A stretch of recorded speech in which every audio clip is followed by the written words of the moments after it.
രാഹുൽ മാങ്കൂട്ടത്തിലാണ് ഈ ജനീഷിനെ ഈ കുഴി കൊണ്ട് ചാടിച്ചിരിക്കുന്നത്. അത് പറയാതിരിക്കാൻ കഴിയില്ലല്ലോ. കാരണം ആ സമയത്ത് ഡിവൈഎഫ്ഐ പ്രഖ്യാപിച്ചതിന് തൊട്ട് പിന്നാലെ അതിന്റെ ഇരട്ടി അതുക്ക് മേൽ പ്രഖ്യാപിച്ചതാണ് ഈ രാഹുൽ മാങ്കൂട്ടത്തിൽ. ഈ പ്രഖ്യാപിച്ചതല്ലാതെ ആ കാശ് പിരിച്ചെടുക്കാനുള്ള പണി അദ്ദേഹം ചെയ്തിട്ടില്ല. ചെയ്തിട്ടുണ്ടെങ്കിൽ ആ കാശിന്റെ കണക്ക് മര്യാദയ്ക്ക് മനുഷ്യന് ബോധ്യമാവുന്ന രീതിയിൽ മേശപ്പുറത്ത് വെച്ചിട്ടില്ല. ഇതാണ് യാഥാർത്ഥ്യം. അപ്പോൾ അത് കഴിഞ്ഞ് രാഹുൽ മാങ്കൂട്ടത്തിൽ അഭ്യാസമൊക്കെ കാണിച്ച് ഇറങ്ങിപ്പോയി. കോൺഗ്രസിന്റെ ഇപ്പോൾ ഞാനൊരു കാര്യം പറയാം, നമ്മളൊന്ന് ആലോചിച്ച് നോക്കി, സാമാന്യ ബുദ്ധിയോടൊന്ന് ചിന്തിച്ചു നോക്ക്. എന്തായിരുന്നു വി ഡി സതീശൻ പറഞ്ഞത്?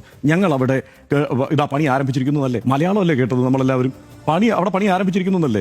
തൊട്ടടുത്ത നിമിഷം പിന്നീട് അത് മാറ്റുക എന്നുള്ളതല്ലേ സംഭവിക്കുന്നത്. അവിടെ പോയിട്ട് ഞാൻ കേട്ട റിപ്പോർട്ട്, ആദ്യം അവിടെ പോയിട്ട് മാതൃഭൂമിയുടെ റിപ്പോർട്ടർ അവിടെ ചെന്ന് നിന്നിട്ട് ഇതാണ് പണി ആരംഭിച്ചു എന്ന് പറഞ്ഞ സ്ഥലം ഇതാണ് എന്ന് പറയുമ്പോഴാണ് ഞാനത് കാണുന്നത്. നമ്മുടെ റിപ്പോർട്ടറല്ലേ, മാതൃഭൂമിയുടെ റിപ്പോർട്ടർ അത് റിപ്പോർട്ട് ചെയ്യുമ്പോഴാണ് ഞാനിത് കാണുന്നത്. അവിടെയെങ്കിലും ഒരു പണി ആരംഭിച്ചിട്ടില്ല. മറ്റേ സമ്മറിൻ ബേത്ത്ലേഹേമിലെ മറ്റേ ഫാം ഉണ്ടല്ലോ, മറ്റേ ജയറാമിന്റെ ഫാം, അതുപോലെയാണ്. ഗേറ്റ് അങ്ങ് തുറന്നു കഴിഞ്ഞാൽ ഫാം പോലെ ഇങ്ങനെ കിടക്കാന്നല്ലാതെ അവിടെ ഒരു കുറ്റി നാട്ടിയിട്ടില്ല. ഇതാണ് വസ്തുത.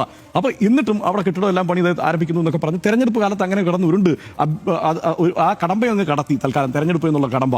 ഇനി ചോദിക്കട്ടെ, നമ്മൾ ചോദിക്കണ്ടേ, നാട്ടുകാർ ചോദിക്കണ്ടേ, എവിടെ കെട്ടിടം എവിടെ? ഇനിയായാലും അത് പണി പൂർത്തിയാക്കി കൊടുക്കണ്ടേ അവർക്ക്? രാഷ്ട്രീയ വ്യത്യാസമില്ലാതെ BJP-ക്കാരും RSS-കാരും കോൺഗ്രസ്സുകാരും ലീഗുകാരും CPM-കാരും CPI-ക്കാരും അങ്ങനെയൊന്നും അല്ലാത്ത രാഷ്ട്രീയ പാർട്ടികളുടെ ആളുകൾക്കുമെല്ലാം ഈ വീടുകൾക്കകത്ത് നിൽക്കുന്ന ആളുകൾക്കെല്ലാം ഇപ്പോൾ ബോധ്യമുണ്ട് അത് സർക്കാർ നല്ല നിലക്കാണ് ചെയ്തിരിക്കുന്നത്. അതവിടെ ഉണ്ട്. ഈ മറ്റേതെങ്കിലും ഒരു സർക്കാരിന് ചെയ്യാൻ പറ്റാത്ത വിധമാണിത് എന്ന് ഇതുവരെയുള്ള കാര്യങ്ങൾ വെച്ചിട്ട് ആളുകൾക്ക് ബോധ്യമുണ്ട്. കൂലിപ്പണി രാജൻ.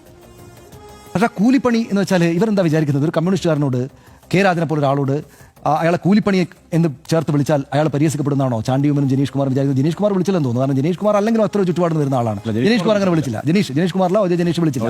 പക്ഷേ ചാണ്ടി ഉമ്മൻ വിളിച്ചു. ചാണ്ടി ഉമ്മൻ ഇപ്പം എല്ലാവരും മുഖ്യമന്ത്രിയുടെ മക്കളായിട്ടല്ലോ ജീവിക്കുക. മനുഷ്യൻ സാധാരണ മനുഷ്യരായിട്ട് ജീവിക്കും. നമ്മളെല്ലാം വളരെ സാധാരണക്കാരായ ആളുകൾ, എത്ര TV കാണുന്ന ആളുകൾ, നമ്മൾ എല്ലാവരും അങ്ങനെയാണല്ലോ.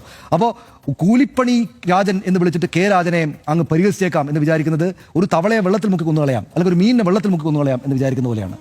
ഒരു മീനിനെ വെള്ളത്തിൽ മുക്കി കൊന്നുകളയാം എന്ന് വിചാരിക്കുന്ന പോലെയല്ലേ ഒരു കമ്മ്യൂണിസ്റ്റുകാരനെ കൂലിപ്പണിക്കാരെന്ന് വിളിച്ച് ആക്ഷേപിക്കാൻ പറ്റുമെന്ന് വിചാരിക്കുക. കൂലിപ്പണിക്കാരൻ അദ്ദേഹം തന്നെ മറുപടി വിശദമായിട്ട് പറഞ്ഞു. അതായത് എന്നെ മുതലാളി എന്നോ മറ്റോ വിളിച്ചത് എനിക്ക് അപമാനമായേനെ, പക്ഷേ ഇത് അങ്ങനെയല്ലല്ലോ, അതുകൊണ്ട് സന്തോഷമേ ഉള്ളൂ എന്ന്. ചാണ്ടി ഉമ്മൻ അദ്ദേഹത്തിൻ്റെ രാഷ്ട്രീയമായ കാര്യങ്ങളൊന്ന് റീവെയർ ചെയ്യേണ്ടതാണ്.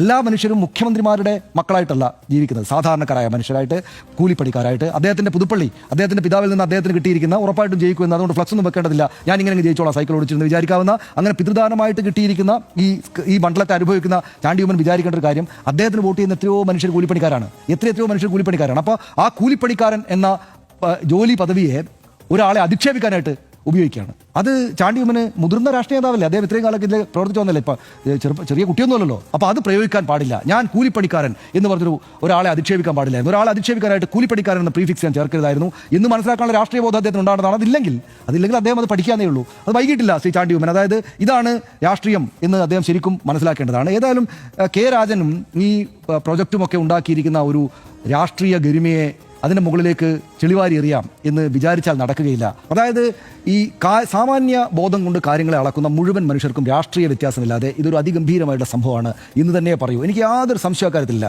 നിങ്ങൾ അസാധ്യമായുള്ള രാഷ്ട്രീയ അന്ധത കൊണ്ടല്ലാതെ ഇതൊരു കുഴപ്പം പിടിച്ച പ്രൊജക്റ്റാണ് എന്ന് പറയാൻ അത്രയ്ക്ക് രാഷ്ട്രീയ അന്ധത വേണം. എന്നിട്ട് ഇവർ ചെയ്യുന്നത് വെച്ചാൽ സൂര്യനെ പഴമുറം കൊണ്ട് മറക്കുക എന്ന് പറയും. എന്നുവെച്ചാൽ സൂര്യനെ മറക്കാൻ ഇങ്ങനെ മുറം കൊണ്ട് മറക്കാൻ, നമ്മുടെ മുഖത്തോട് ചേർത്ത് വെച്ചാൽ കാണില്ല എന്നല്ലാതെ സൂര്യനെ പഴമുറം കൊണ്ട് മറക്കാൻ പറ്റില്ല. ഈ പദ്ധതിയുടെ ഗരിമയെ, ഗാംഭീര്യത്തെ, അതിൻ്റെ കൃത്യനിഷ്ഠമായിട്ട് പോയിട്ട് ഇങ്ങനെ ഗംഭീരമായിട്ട് അതിലേക്ക് എത്തിച്ചേർന്നതിനെ ഇവരാര് വന്ന് എത്ര മത്സരിച്ചാലും അത് മറക്കാൻ പറ്റില്ല. അത് അവിടെ ഉണ്ട്. അത് ആളുകൾ താമസിക്കും, മനുഷ്യർ അതിനകത്ത് താമസിക്കുകയും അവിടെ ഒരു ടൗൺഷിപ്പായിട്ട് വരികയും അതിനകത്ത് മനുഷ്യരുടെ ജീവിതം തളിരിടുകയും അവരതിനകത്തോട് മുന്നോട്ട് പോവുകയും ഇപ്പോൾ 10 ലക്ഷമാണ് ആ ഭൂമി സ്ഥലമുള്ളതെങ്കിൽ 10-100 ലക്ഷമായിട്ടും വർദ്ധിച്ച് അതൊരു വലിയ പ്രദേശമായിട്ട് മാറും. നമ്മുടെ കൺമുന്നിലൂടെ അതിനകത്ത് മാറും. ഇപ്പോൾ ഈ പറയുന്നത് പോലെ ഇവർ കരുതുന്നത് ചെറിയ ചെറിയ പ്രശ്നങ്ങൾ വരുമ്പോൾ ആ പ്രശ്നങ്ങളെ അങ്ങ് വലുതാക്കിയാൽ, ഭീമാകരമാക്കിയിട്ട് പർവ്വതീകരിച്ച് കാണിച്ചാൽ ഇതിൻ്റെ ഗരിമയ്ക്ക് കുറവ് വരുത്താനാകും, തങ്ങൾ അതുവഴി രക്ഷപ്പെടും എന്നാണ് OJ ജനീഷും കോൺഗ്രസ്സുകാരും വിചാരിക്കുന്നതെങ്കിൽ സത്യത്തിൽ മറിച്ചാണ് സംഭവിക്കുക. ഞാൻ അവരോട് ഉപദേശിക്കുന്നത്, ഇപ്പം എന്നെ താഴെ ആൾക്കാർ വന്ന് പരിഹരിക്കുന്നത്, നീ ആരോട് ഉപദേശിക്കാൻ, പക്ഷേ എന്നാൽ ഞാൻ അവരോട് ഉപദേശിക്കുന്നത്, നിങ്ങൾ ഈ കാര്യത്തിൻ്റെ ചെറു പാകപ്പിഴകളെ എന്ന് വെച്ചാൽ സ്വാഭാവികമായിട്ട് ഒരു വീടുണ്ടാകാവുന്ന ചില കാര്യങ്ങൾ പരിഹരിച്ച് പോകാവുന്ന സംഗതികളെ പർവ്വതീകരിച്ചുള്ള പ്രശ്നം എന്താണെന്ന് വെച്ചാൽ അപ്പുറത്ത് അതിൻ്റെ ഓപ്പോസിറ്റ് പ്രശ്നങ്ങൾ അതിനനുസരിച്ച് തന്നെ വലുതായിക്കൊണ്ടിരിക്കും. ഞാൻ എപ്പോഴും പറയാറുള്ളത് പോലെ ഇപ്പുറത്ത് ബാഹുബലി, മറ്റേ ബല്ലാൽ ദേവനെ വലുതായിട്ട് പ്രതിമ ഉണ്ടാക്കിയാൽ അപ്പുറത്ത് ബാഹുബലിയുടെ പ്രതിമ അതേക്കാൾ വലുപ്പത്തിൽ വരും എന്ന് പറയുന്നത് പോലെ ഇവരിതിനകത്തുള്ളൊരു പ്രശ്നത്തെ ചൂണ്ടിക്കാണിച്ച് വലിയ കുഴപ്പമാണ് കേട്ടോ എന്ന് പറയുമ്പോൾ നിങ്ങളുടെ വീട് എവിടെയാണ് നിങ്ങളുടെ വീട്, നിങ്ങൾ പിരിച്ച പണം എവിടെയാണെന്ന് പറഞ്ഞാൽ അവരുടെ പർവ്വത സമാനമായിട്ടുള്ള, ഇവരുടെ മുട്ടുസൂചി സമാനമായിട്ടുള്ള ചെറിയ വീഴ്ചയെ, അത് പരിഹരിക്കാവുന്ന വീഴ്ചയെ ചൂണ്ടിക്കാണിച്ച് ഇവർ ബഹളം ഉണ്ടാക്കാൻ ശ്രമിച്ചാൽ അവരുടെ പർവ്വത സമാനമായിട്ടുള്ള വീഴ്ച എന്ന് വെച്ചാൽ വീടായിട്ടില്ല, വീഴ്ച എന്ന് പറയാൻ പറ്റില്ല, കാരണം അവിടെ ഒന്നും ചെയ്തിട്ടില്ല. അങ്ങനെ ഒരു വീട് ഇത്രയും ആളുകൾക്ക് കൊടുത്തിട്ട് ആ വീടിന് എന്തെങ്കിലും കുഴപ്പത്തോടുകൂടി കൈമാറാൻ ഇത്രയും ചെയ്ത സർക്കാർ തയ്യാറാകുമോ? അല്ലെങ്കിൽ റവന്യൂ മന്ത്രി കെ രാജൻ തയ്യാറാകുമോ? ഇല്ലല്ലോ. അപ്പോൾ അതിനകത്ത് അത്ര സംഭവിച്ചിരിക്കുന്ന കാര്യങ്ങൾ അതാണ്. അതിനകത്ത് ഇങ്ങനെ വന്ന് ചാടി വീണ് ഇപ്പോൾ ഒരു തെരഞ്ഞെടുപ്പ് ഉണ്ടെങ്കിൽ ശരിയാണ് ഹർഷ, അതായത് ഈ വയനാട്ടിലെ പണം ഇവിടെ നിങ്ങൾ മുക്കിയില്ല എന്നുള്ള പാട്ടായിരുന്നല്ലോ ഏറ്റവും വലുതായിട്ട് വന്നത്. അപ്പോൾ അവിടെ ഒരു പ്രശ്നമുണ്ട്. അതുകൊണ്ട് ആ പ്രശ്നത്തിലേക്ക് രാഷ്ട്രീയ തെരഞ്ഞെടുപ്പ് പോരാട്ട കാലത്താണെങ്കിൽ ഇവർ ഓടി വന്ന് പ്രശ്നം ഉണ്ടാക്കുന്നത് ഇങ്ങനെയൊക്കെ പ്രശ്നം ഉണ്ടാക്കുന്നത് മനസ്സിലാക്കാവുന്നതാണ്. പക്ഷേ ഇത് അങ്ങനെ ഒരു സാഹചര്യമില്ല. നമ്മൾ ഇനി അങ്ങോട്ട് കേരളത്തെ ഒന്നിച്ച് പ്രതിപക്ഷവും ഭരണപക്ഷവും ചേർന്നിട്ട് മുന്നോട്ട് കൊണ്ടുപോകണം എന്ന് കരുതുന്ന ആര് വന്നാലും എന്ന് കരുതേണ്ടുന്ന ഒരു സമാധാന രാഷ്ട്രീയ അന്തരീക്ഷം, വലിയൊരു പോരാട്ടം കഴിഞ്ഞു, എല്ലാവരും അവരുടെ വീടുകളിലേക്ക് മടങ്ങി. അപ്പോൾ കുറച്ച് സൗമനസ്യത്തോടുകൂടി എന്താണ് സംഭവിച്ചിരിക്കുന്നത് എന്ന് പരസ്പരം ഭരണപക്ഷവും പ്രതിപക്ഷവും അല്ലെങ്കിൽ ഏത് രാഷ്ട്രീയ പാർട്ടിയിലെയും നേതാക്കളും പ്രതിനിധികളും ഒക്കെ ആണെങ്കിലും ഇതുപോലത്തെ ഒരു സംഭവമാണെന്ന് കണ്ട് ഒന്നിച്ചൊരു സമവായത്തോടെ പോകേണ്ടതിന് പകരം അവിടെ വന്ന് വലിയ ബഹളം ഉണ്ടാക്കുകയാണ്. വലിയ മെഗാ പ്രോജക്റ്റ് ആണെന്നുള്ള കാര്യത്തിൽ തർക്കമൊന്നുമില്ല. ഒരു വലിയ ഭാവനയായിരുന്നു അത്. ഇങ്ങനെ ഒരു വലിയ ടൗൺഷിപ്പ്, അതും ആ കൽപ്പറ്റ ടൗണിനോട് ചേർന്നുള്ള പ്രദേശത്ത്, ടൂറിസത്തിന് വലിയ സാധ്യതകളുള്ള ഒരു മേഖലയിൽ, അവിടെ ഏറ്റവും വില കൂടിയ പ്രദേശത്ത്. അപ്പോൾ അവിടുത്തെ നാട്ടുകാർ മുഴുവൻ പറയുന്നത് അവിടെ 10 ലക്ഷം സെന്റിന് വിലയുണ്ട് കൽപ്പറ്റയിലെന്നാണ്. അപ്പോൾ അങ്ങനെയാണെങ്കിൽ അങ്ങനെ 7 സെന്റ് കൊടുക്കുമ്പോൾ 70 ലക്ഷം രൂപ ആ സ്ഥലത്തിന് മാത്രമായി അങ്ങനെ കണ്ണായ ഭൂമി കൊടുത്ത് അവിടെ ഒരു ടൗൺഷിപ്പ് നിർമ്മിച്ചു. അവിടെ എല്ലാ സൗകര്യങ്ങളും, അവിടെ ഈ പറയുന്ന കിൻഡർ ഗാർഡനും നഴ്സറികളും അതല്ലെങ്കിൽ കമ്മ്യൂണിറ്റി ഹാളുകളും മറ്റ് എല്ലാ സംവിധാനങ്ങളും ചേർന്നാണ് ഒരു ഇത് വരുന്നത്. ഇപ്പോൾ നമ്മൾ കണക്ക് പറയുമ്പോൾ പോലും ഈ 15 ലക്ഷത്തിൻ്റെ വീടേ ഉള്ളൂ, അത് 25 ലക്ഷത്തിന് പണിയുന്നു എന്നൊക്കെ പറഞ്ഞിട്ട് പരിഹസിക്കുമ്പോൾ പോലും വസ്തുത എന്താണെന്നുള്ളത് നമുക്കറിയാമല്ലോ യഥാർത്ഥത്തിൽ. കാരണം ഈ വീടിൻ്റെ ഈ സ്ട്രക്ചർ ഉണ്ടാക്കി വെക്കുകയല്ല അടിസ്ഥാനപരമായി അവിടെ ചെയ്യുന്നത്, അതിനപ്പുറത്ത് എല്ലാ പശ്ചാത്തല സൗകര്യങ്ങളും ഒരുക്കിക്കൊണ്ടാണ് ആ ടൗൺഷിപ്പ് പൂർത്തിയാകുന്നത്. അങ്ങനെ വലിയൊരു ഭാവനയാണ് ഇതിൻ്റെ ഒരു എല്ലാ കെട്ടിടങ്ങളും പൂർത്തിയായതിനു ശേഷമുള്ള ആ വീട് മനസ്സിലാക്കുന്നത്. ആ ടൗൺഷിപ്പ് ഒന്ന് സങ്കല്പിച്ച് നോക്ക്, അത്ര ഗംഭീരമായ ഒരു പ്രോജക്റ്റ് ആയിരിക്കും. ഇന്ത്യയിൽ തന്നെ അങ്ങനെ ഒരു പുനരധിവാസ പദ്ധതി ഉണ്ടാവില്ല എന്നുള്ള കാര്യത്തിൽ ഒരു തർക്കമില്ല. അപ്പോൾ ഇതിൻ്റെ അവകാശം എല്ലാവർക്കും വേണം. ഇപ്പോൾ ഇതിൻ്റെ അവകാശം എല്ലാവർക്കും വേണം. ആദ്യം പലതും പറഞ്ഞു, ശരിയാണ്, കാരണം സർക്കാരിനെ എതിർക്കുന്നതിൻ്റെ ഭാഗമായി CMDRFിലേക്ക് കണ്ടുകൊടുക്കരുതെന്ന് കെ സുധാകരൻ പറഞ്ഞു. ഇങ്ങനെ പല കാര്യങ്ങളൊക്കെ നടന്നു. പക്ഷേ അന്തിമമായി ആ ഭാവന യാഥാർത്ഥ്യമാവുകയും അത് പൂർത്തിയാവുകയും ചെയ്യുമ്പോൾ അതിന്റെ പങ്കാളിത്തം എല്ലാവർക്കും വേണം. ആ പങ്കാളിത്തം ഉറപ്പാക്കാൻ വേണ്ടിയിട്ടുള്ള അഭ്യാസമാണ് യഥാർത്ഥത്തിൽ ഇപ്പോൾ നടക്കുന്നത്. തനീഷിന് അറിയാമോ വാട്ടർ പോണ്ടിങ് എന്താണെന്ന്? ഇതിനു മുമ്പ് അറിയാമായിരുന്നു? ഇത് കഴിഞ്ഞിട്ടല്ലേ അറിഞ്ഞത്? എനിക്കറിയില്ലായിരുന്നു. ഞാനത് ഇങ്ങനെ വെള്ളമൊക്കെ കെട്ടി നിർത്തി പല കെട്ടിടങ്ങളുടെ മുകളിൽ കിടന്നിട്ടുണ്ടെങ്കിലും രണ്ടാമത് നമ്മൾ ഇതെന്താണെന്ന് അന്വേഷിച്ചിട്ടില്ല. നമ്മളെന്താണ് ആലോചിക്കുന്നത്? അത് ഈ കോൺക്രീറ്റ് ഒക്കെ ചെയ്തിട്ട് നനയ്ക്കുന്ന പോലെ എന്തോ ഒരു ഇടപാട് എന്നുള്ളതാണ് യഥാർത്ഥത്തിൽ ഞാൻ മനസ്സിലാക്കിയിട്ടുള്ളത്. പല കെട്ടിടങ്ങളുടെ മുകളിൽ ഇതൊക്കെ കണ്ടിട്ടുണ്ട്. പിന്നെ ഊരാളുങ്കൽ അങ്ങനെ ഇവർ ഈ പരിഹസിക്കുന്ന മട്ടിൽ ഈ ഘട്ടത്തിൽ ഇവർ കോൺഗ്രസുകാർ പരിഹസിക്കുന്നത് മലർന്നു കിടന്ന് തൂക്കുന്നത് പോലെയാണ്. കാരണം ഉമ്മൻചാണ്ടി സർക്കാരിന്റെ കാലത്താണ് ഈ ഊരാളുങ്കൽ ഏറ്റവും കൂടുതൽ അംഗീകാരം ലഭിക്കുകയും സർക്കാർ അംഗീകരിക്കുകയും ഈ പറയുന്ന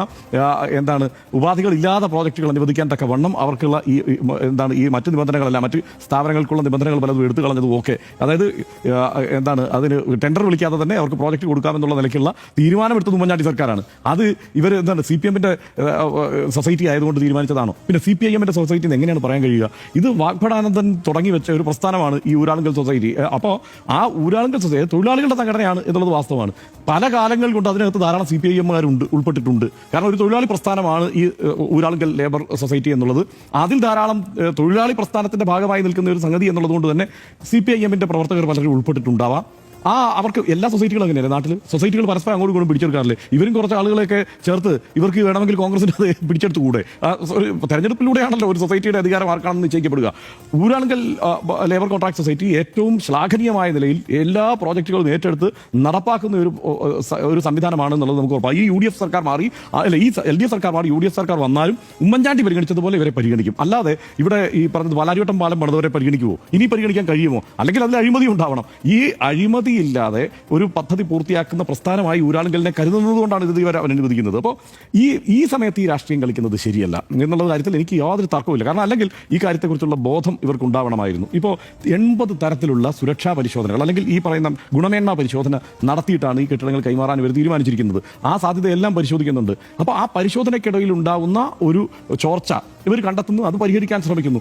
അത് മിനിമം അതെന്താണ് എന്നുള്ളത് മനസ്സിലാക്കി ആ നിലയ്ക്കാണ് ഇവർ പ്രതികരിക്കേണ്ടത്. ഇതിപ്പോൾ എന്താണ് ജാള്യത മറച്ചു വയ്ക്കാനുള്ള പല അഭ്യാസങ്ങളിൽ ഒന്നുകൂടിയാണിത്. കെ രാജൻ എന്നത് സമീപകാലത്ത് നമ്മൾ കണ്ട രാഷ്ട്രീയ പ്രവർത്തകരിൽ, രാഷ്ട്രീയ നേതാക്കളിൽ എത്രമാത്രം ഒരു മഹത്തായിട്ടുള്ള ഒരു കക്ഷിയാണ് എന്ന് തെളിയിക്കുന്ന എത്ര സംഭവങ്ങൾ നമ്മൾ കണ്ടു. ആ മനുഷ്യർ, അതായത് ജീവിതത്തിലെ സകല സംഭവങ്ങളും പോയ ആ മനുഷ്യർ ഒന്നും രണ്ടും സമയത്തല്ലല്ലോ, അതായത് ഒരു ഏറ്റവും ജീവിതത്തിലെ ഏറ്റവും അടുത്ത ആളെ എന്ന പോലെ ഫിസിക്കലി പോലും ഒരു അകൽച്ചയില്ലാതെ ചേർത്ത് നിർത്തുന്ന നമ്മളെല്ലാവരും കണ്ടല്ലേ. അപ്പോൾ ആ കെ രാജന് അവിടെ പോയിട്ട് ഈ ബെഞ്ചിന്റെ മുകളിൽ കയറിയിട്ട് അത് മായ്ച്ചിട്ട് തെളിയിച്ചു കൊടുക്കേണ്ടുന്ന കാര്യമില്ലാത്തതാണ്.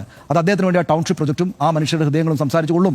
ഇപ്പോൾ വന്നിരിക്കുന്ന എതിർപ്പ് പറഞ്ഞിരിക്കുന്ന നൗഫൽ പോലും അദ്ദേഹത്തിന് അനുകൂലമായിട്ട് സംസാരിക്കൂ. മീൻസ് അദ്ദേഹത്തിന് അത് മനസ്സിലായിക്കോളും, വൈകിയാലും ആളുകൾ അങ്ങനെ വരുമെന്നാണ് ഞാൻ വിചാരിക്കുന്നത്. അപ്പോൾ കെ രാജൻ അവിടെ അങ്ങനെ പോയിട്ട് കാണിക്കേണ്ട കാര്യം ഉണ്ടായിരുന്നില്ല. പക്ഷെ അത് പറയുമ്പോൾ തന്നെ മനുഷ്യരാണല്ലോ, ഇത്രമാത്രം ചെയ്തതാ ഇങ്ങനെ ആളുകൾ ഇങ്ങനെ പറയുന്നല്ലോ എന്ന് തോന്നുമ്പോൾ ആരായാലും അവിടെ ചെന്ന് ഞാൻ ചെയ്ത ജോലി മോശമായി, അതും എങ്ങനെ ജോലി എന്ന നിലക്കല്ല, അതായത് ഈ മനുഷ്യർക്ക് വേണ്ടി ഉറപ്പായിട്ടും ചെയ്യേണ്ടുന്ന ഒരു കാര്യം എന്ന് കണക്കാക്കിയിട്ട് അത് സ്വന്തം ഒരു ജോലിയായിട്ടല്ലാതെ ഹൃദയം കൊണ്ട് ചെയ്തൊരു കാര്യത്തിന് ചീത്തപ്പേര് വരുന്ന വരുന്നു എന്ന് പേടിച്ചിട്ടായിരിക്കും അദ്ദേഹം അവിടെ പോയിട്ട് മനസ്സിലാക്കാവുന്ന കാര്യമാണ്. അതുകൊണ്ട് ഇത്രയ്ക്ക് വൈകാരികമായിട്ട് പ്രതികരിക്കേണ്ടതില്ലായിരുന്നു പ്രതിപക്ഷം. അത് ആളുകൾക്ക് മനസ്സിലാകാവുന്ന കാര്യമുള്ളൂ. ദുരന്ത ബാധിതരുടെ പുനരധിവാസത്തിനായി സർക്കാർ ഒരുക്കിയ ടൗൺഷിപ്പ് ലോകത്തിന് തന്നെ മാതൃകയാണ് എന്ന കാര്യത്തിൽ തർക്കമില്ല. വീടുകൾക്ക് വിള്ളലുണ്ടായി എന്ന തരത്തിലുള്ള വാദങ്ങൾക്ക് യാതൊരു അടിസ്ഥാനവുമില്ല എന്നാണ് ആ മേഖലയിലെ വിദഗ്ധർ നൽകുന്ന വിശദീകരണം.